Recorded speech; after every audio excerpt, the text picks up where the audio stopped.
다 함께 사도신경하심으로 하나님께 신앙 고백드리며 3월 17일 화요일 매일 온라인 예배를 하나님께 드리겠습니다. 나는 전능하신 아버지 하나님, 천지의 창조들을 믿습니다. 나는 그의 유일하신 아들, 우리 주 예수 그리스도를 믿습니다. 그는 성령으로 잉태되어 동정녀 마리아에게서 나시고 본디오 빌라도에게 고난을 받아 십자가에 못 박혀 죽으시고 장사된 지 사흘 만에 죽은 자 가운데서 다시 살아나셨으며 하늘에 오르시어 전능하신 아버지 하나님 우편에 앉아 계시다가 거기로부터 살아있는 자와 죽은 자를 심판하러 오십니다. 나는 성령을 믿으며 거룩한 공교회와 성도의 교제와 죄를 용서받는 것과 몸의 부활과 영생을 믿습니다. 아멘.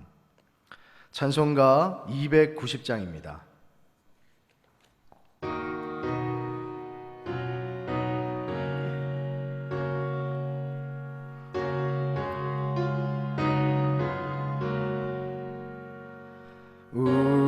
우리는 주님을 늘 배반하나 내 주 예수 여전히 날 부르사 그 참되신 사랑을 베푸시나니 내 형제여 주님을 곧 따르라. 주 널 위해 비네 주 널 위해 비네 주 널 위해 비네 항상 비시네. 주께서 풍성한 은혜를 내려 내 영혼이 나날이 복 받으니 주 예수를 너희도 구주로 섬겨 곧 따르면 풍성한 복 받겠네. 주 널 위해 비네 주 널 위해 비네 주 널 위해 비네 항상 비시네. 무거운 짐 지고 애타는 인생 주 예수께 돌아와 곧 쉬어라. 내 주 예수 너희를 돌보실 때에 참 복락과 위가 넘치겠네. 주 널 위해 비네 주 널 위해 비네 주 널 위해 비네 항상 비시네.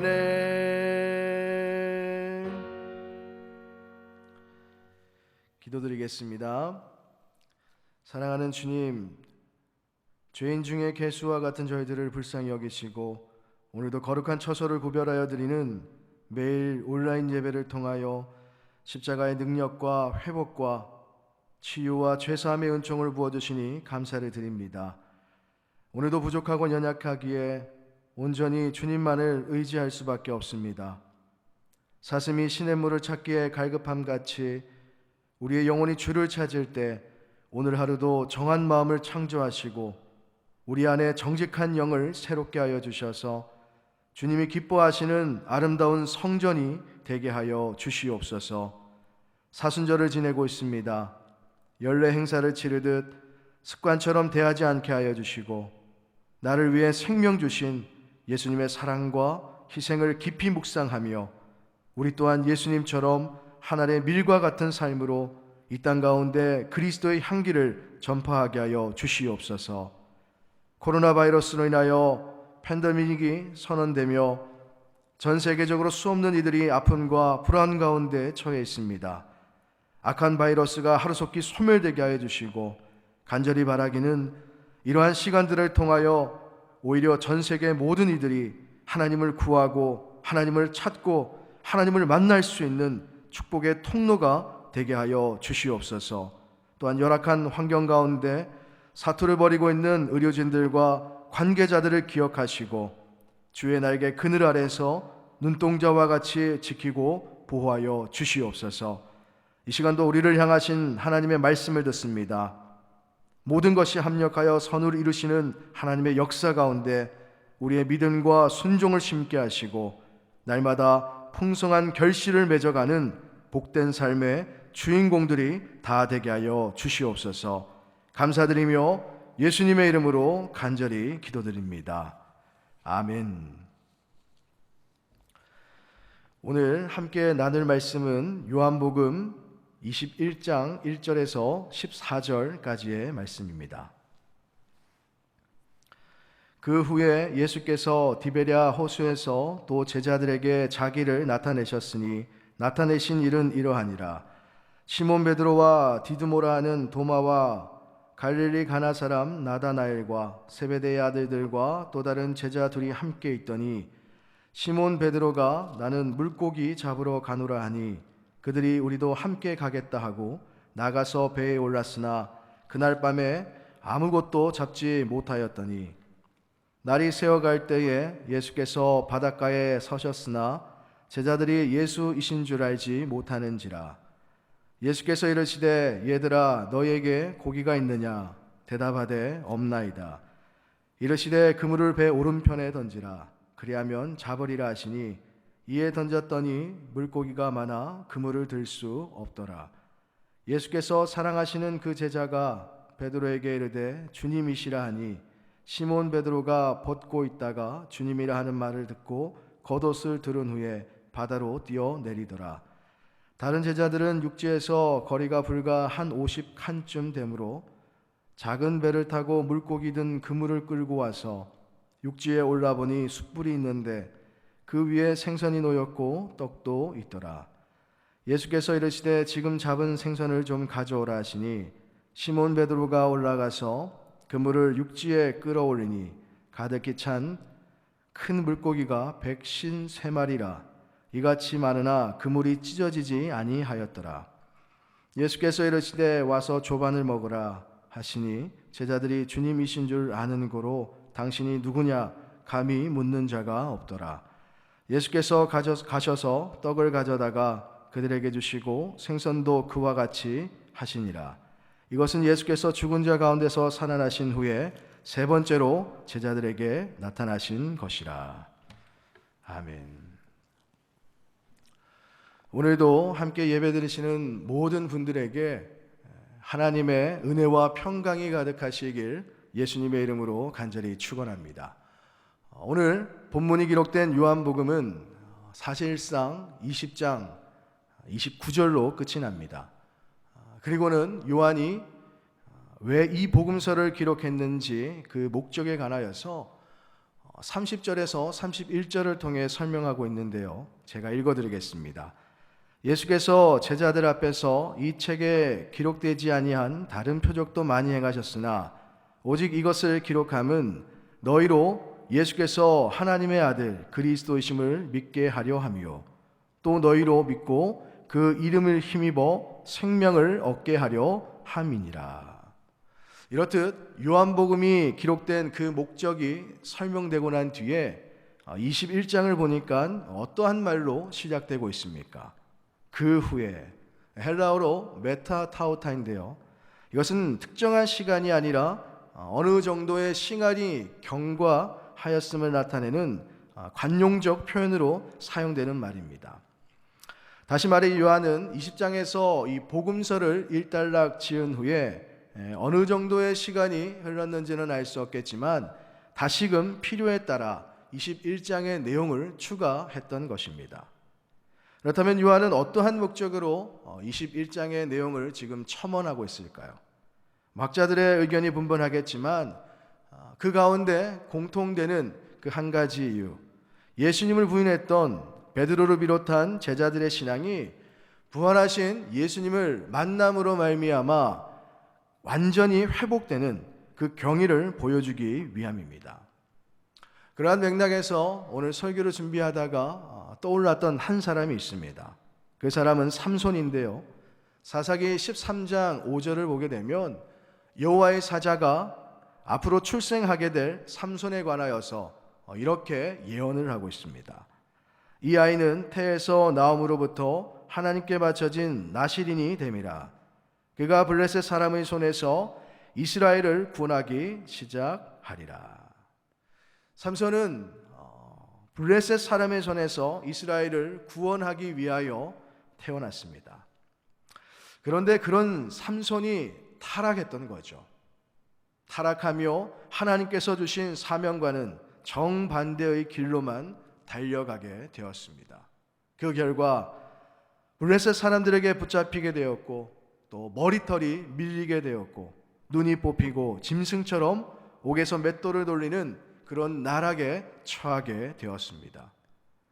이와 같은 삼손에게서는 아무런 희망을 찾아볼 수가 없었습니다. 삼손은 절대로 회복되지 못할 것처럼 확신되어졌던 거죠. 이렇듯 불가능의 삶이었지만 사사기 16장 30절의 말씀을 보면 극적인 반전이 기록되어 있습니다. 삼손이 이르되 블레셋 사람과 함께 죽기를 원하노라 하고 힘을 다하여 몸을 굽히매 그 집이 곧 무너져 그 안에 있는 모든 방백들과 온 백성에게 덮이니 삼손이 죽을 때에 죽인 자가 살아있을 때 죽인 자보다 더욱 많았더라. 삼손은 하나님께 바쳐졌던 나실인임에도 불구하고 그 완전한 언약을 부정한 채 타락한 인생을 살았던 실패한 인생입니다. 그러나 그 실패한 인생이 결국 어떻게 되었습니까?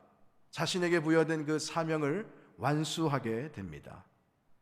뿐만 아니라 믿음의 장인하고 일컫는 히브리서 11장은 그리스도인에게 귀감이 되고 본이 되는 그 믿음의 인물들이 열거되고 있는데요.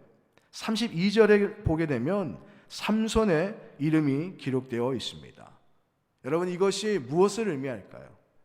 그 인생의 과정 중에 분명히 실패를 하였지만 하나님께 부르짖어 기도할 때에 하나님께서 삼손의 인생을 새롭게 하여 주셨습니다. 새 힘을 주셨고 그러한 힘을 얻어 사명을 완수하며 결국은 믿음의 조상으로 완전히 회복된 삶을 살아가도록 만들어 주셨던 것입니다. 이와 같이 새롭게 시작한다는 것, 그리고 다시 뛴다는 것, 이것은 저절로 이루어지지 않습니다. 새롭게 시작할 수 있는 힘, 그 원동력이 생성되어야 하는데 그러한 능력을 하나님께서 삼손에게 주셨고, 그리고 특별히 오늘 본문을 통하여서 예수님의 제자들이 예수님으로부터 그러한 능력을 공급받았음을 우리가 볼 수가 있습니다. 그 증거가 1절과 14절에 기록되어 있는데요. 1절을 보게 되면 예수님께서 제자들에게 자기를 나타내십니다. 그리고 14절을 보게 되면 예수님께서 세 번째로 또 제자들에게 나타나십니다. 주목할 것은요, 여기서의 나타내다라는 동사의 형태가 능동태입니다. 즉 예수님께서는 의도적으로 제자들에게 자신을 나타내셨다는 건데 이유가 뭘까요? 다름이 아니라 예수님을 부인하고 예수님을 떠났던 그 실패한 제자들이 다시금 십자가의 길을 걸을 수 있도록, 다시금 땅끝까지 이르러 복음을 전파하는 그 사명을 감당할 수 있도록 회복과 능력을 경험하게 하시기 위함이었던 겁니다. 그래서 오늘 이 시간 실패한 인생이 어떻게 회복을 이루며 다시금 시작할 수 있는가, 이에 관해서 함께 살펴보려고 합니다. 첫 번째로 실패를 인정하고 고백해야 새롭게 시작할 수 있습니다. 우리 5절을 보겠습니다. 예수께서 이르시되 얘들아 너에게 고기가 있느냐? 대답하되 없나이다. 여기서 이 고기가 있느냐라는 말을 헬라어로 메티라고 합니다. 이것은 부정적인 대답을 기다리고 있는 어구인데요, 원어의 뉘앙스로 직역하게 되면 얘들아 너에게 고기가 없지 않니? 지금 예수님께서 어떤 의도로 제자들에게 질문을 하고 있는지 여러분들 느껴지십니까? 정보가 전혀 없는 상태에서의 질문이 아니라 이미 답을 알고 있는 그런 질문이었습니다. 무엇보다 이러한 질문은 고기잡이에 노련했던 제자들, 즉 전문가들로 하여금 수치감을 느끼게 했을 겁니다. 아마도 이러한 상황에 놓이게 된다면 적지 않은 사람들이 없어도 있는 척, 적어도 많은 척, 자존심이 상하지 않으려고 결과를 부풀려서 현재의 상태를 망각시키죠. 중요한 것은 그렇듯 현 상태를 감춘다고 해서 지금 나타나고 있는 또 발생되어진 이 사태를 감출 수가 없습니다. 절대로 해결되지 않는다는 거죠. 다행스럽게도 예수님의 질문에 제자들은 없습니다라고 자신들의 그 실패를 거짓 없이 시인하고 고백을 하게 됩니다. 사랑하는 성도 여러분, 이것이 실패했지만 다시금 시작할 수 있는 회복의 첫 걸음임을 믿으실 수 있기를 간절히 바랍니다. 만약 제자들이 예수님의 질문에 거짓말을 하며 자존심 상하지 않으려 계속해서 그들의 고집을 꺾지 않았다면 어떻게 됐을까요? 결론적으로 그들의 삶의 회복은 시작조차 되지 않았을 겁니다. 여러분, 신앙은 과거에 얽매여 있는 것이 아닙니다. 신앙은 미래를 향한 진행형이어야 하고 또 미래에 이루어질 목표를 바라보아야 합니다.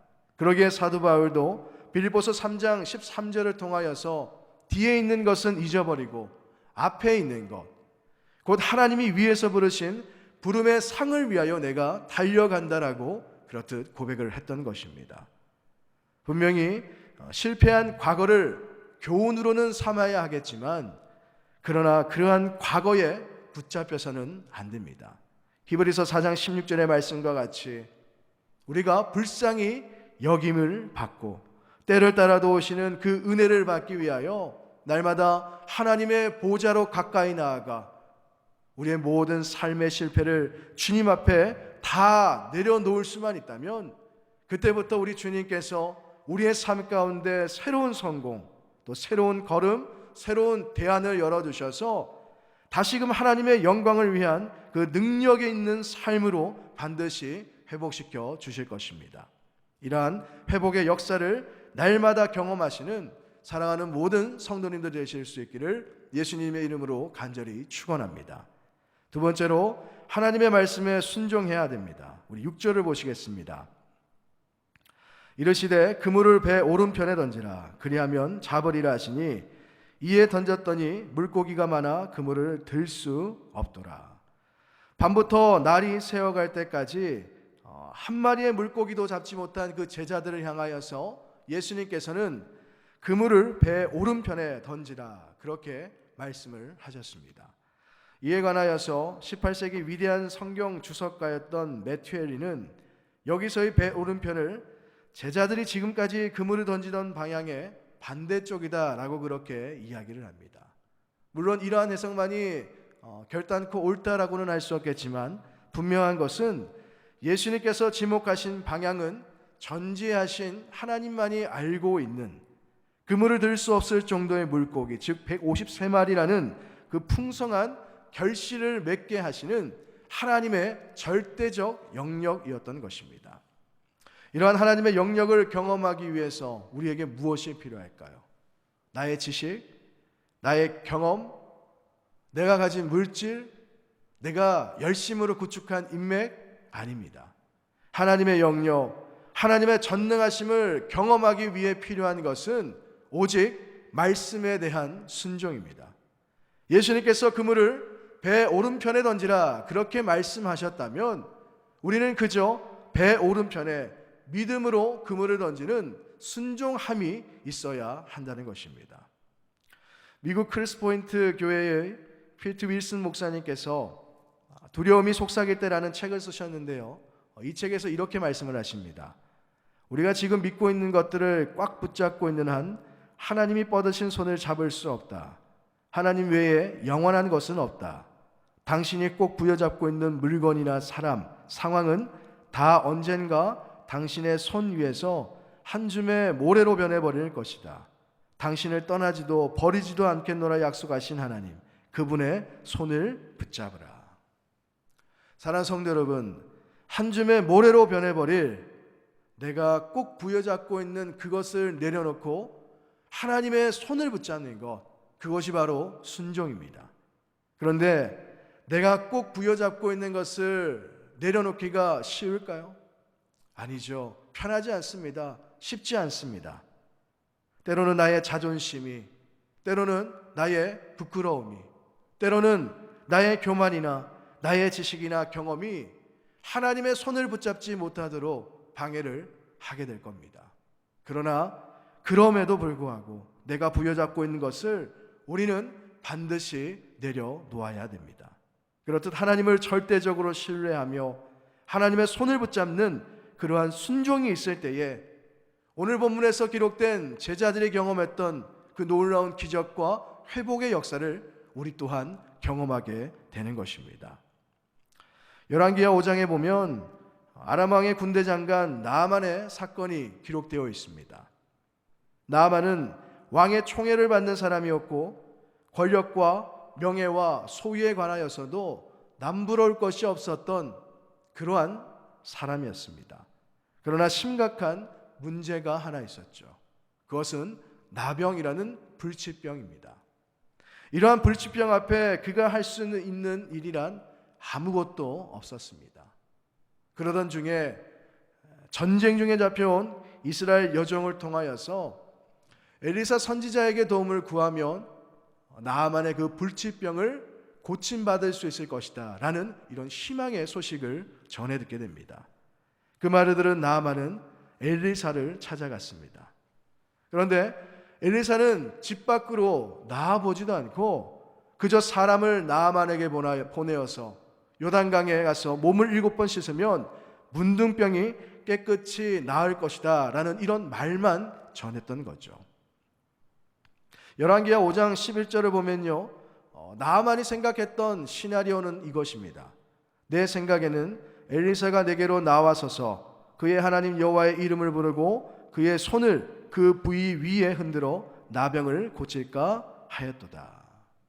여러분, 천하를 호령하던 군대 장관, 그러한 사람의 자신의 시나리오가 철저하게 파괴되고 오히려 문전박대를 당했으니 얼마나 자존심이 상했을까요? 혼자 간 것도 아니었습니다. 함께 동행했던 그 일행들 보기에도 얼마나 부끄러웠을까요? 그래서 그는 화를 내며 돌아가려고 했습니다.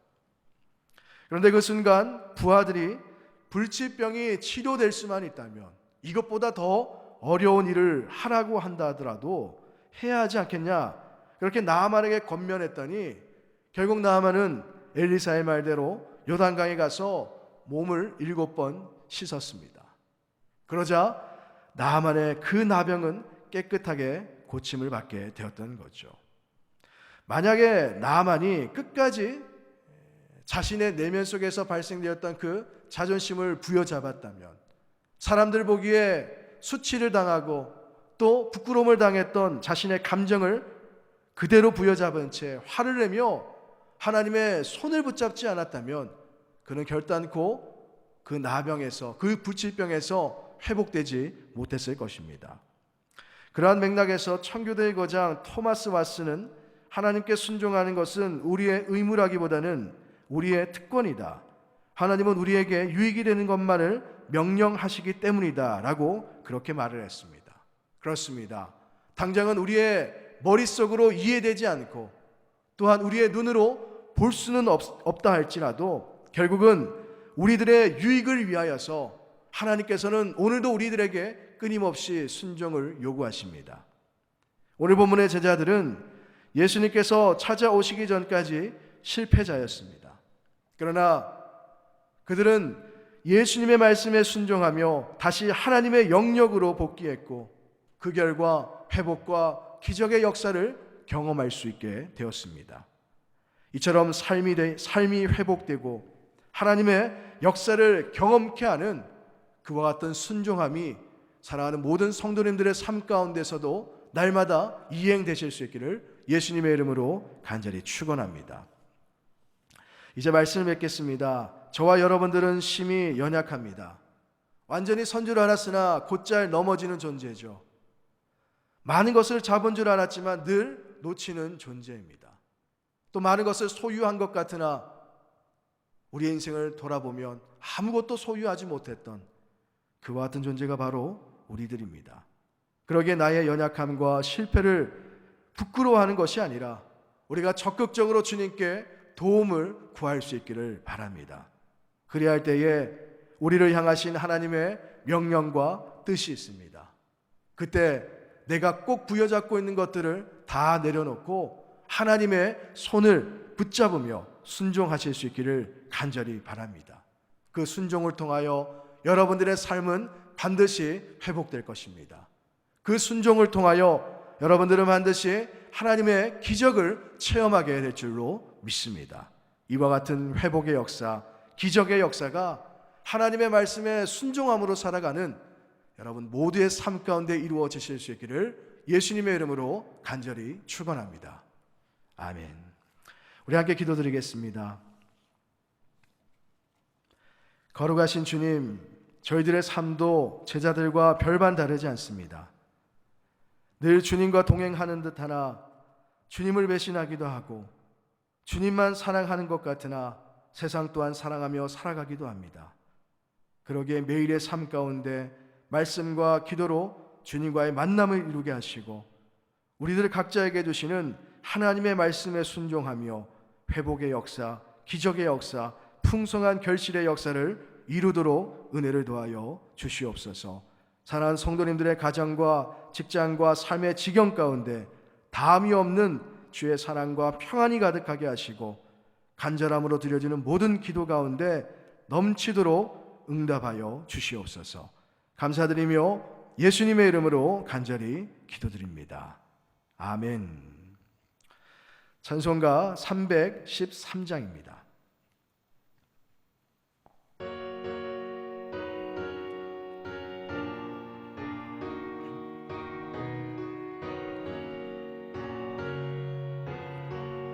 내 임금 예수 내 주여 이 죄인이 주님 앞에 한없는 은혜 받고서 내 생명 모두 드리오니 그 풍성하신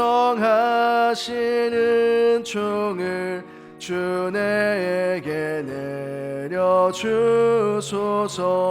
내 임금 예수 내 주여 내 허물은 덮으시고 주 십자가에 흘리신 그 피를 믿는 마음 보사 내 중한 죄를 사하여 참 평안한 맘 주소서. 내 임금 예수 내 주여 주 은혜에 감격하여 한없는 감사 찬송을 내 주님 앞에 드리오며 내 마음과 정성 다하여 늘 기뻐하며 살리라. 내 임금 예수 내 주여 이 마음과 이 천한 몸 그 보배 피로 값주고 주 친히 사신 것이오니 나 이제 살아 죽으나 주 뜻만 따라 살리라. 다 함께 주기도문 하심으로 3월 17일 화요일 매일 온라인 예배를 마치겠습니다. 하늘에 계신 우리 아버지, 아버지의 이름을 거룩하게 하시며 아버지의 나라가 오게 하시며 아버지의 뜻이 하늘에서와 같이 땅에서도 이루어지게 하소서. 오늘 우리에게 일용할 양식을 주시고 우리가 우리에게 잘못한 사람을 용서하여 준 것 같이 우리 죄를 용서하여 주시고 우리를 시험에 빠지지 않게 하시고 악에서 구하소서. 나라와 권능과 영광이 영원히 아버지의 것입니다. 아멘.